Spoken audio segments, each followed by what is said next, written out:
नमस्कार, तपाईहरु सुन्दै हुनुहुन्छ न्युज 24 दुईपल्ट समाचार। आजको विशेष समाचारमा नेपालको सिद्धार्थ ब्याङ्कले ग्राहकहरूको डेबिट कार्ड सिद्धिएको 1 महिना हुँदा पनि ग्राहकहरूले डेबिट कार्ड उपलब्ध गराएको छैन। तपाईहरुले यो भिडियोमा देख्न सक्नुहुन्छ। ग्राहकको डेबिट कार्ड सिद्धिएको जनवरी 26 तारिखमा थियो।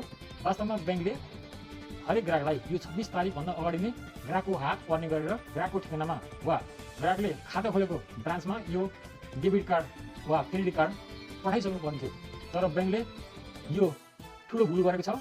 ब्याङ्कले हामीले बार सम्पर्क गर्दा पनि उनीहरूले अर्को हप्ता हुन्छ भन्दै ग्राहकलाई चाहिँ ढाँटेको झुलाएको हामीले भेटाएका छौँ। नेपाल सरकारले यस्तो गैर जिम्मेवारीपूर्ण काम गर्ने ब्याङ्कलाई छिटो कारबाही गरोस् भनेर हामी चाहिँ आह्वान गर्छौँ। र कुनै पनि ग्राहकले आफ्नो डेबिट कार्ड क्रेडिट कार्ड सकिनुभन्दा अगाडि नै उनीहरूको हात पर्ने गरेर ब्याङ्कले डेबिट कार्ड क्रेडिट कार्ड उहाँहरूको ठेगानामा अर्थात् उहाँहरूले खाता खोलेको ब्याङ्कमा पठाइदिनु पर्ने नियम छ। विश्वमा यो कानुन छ, विश्वमा यो सिस्टम छ। तर खै नेपालमा किन यस्तो भइरहेछ?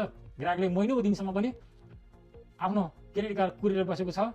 ब्याङ्कमा बार बुझ्न गएको छ, सोध्न गएको छ। ब्याङ्कले भन्छ अर्को हप्ता आउनुहोस्, भोलि आउनुहोस्, पर्सि आउनुहोस्। 1 महिना पुर्यो, कार्ड आउँदैन।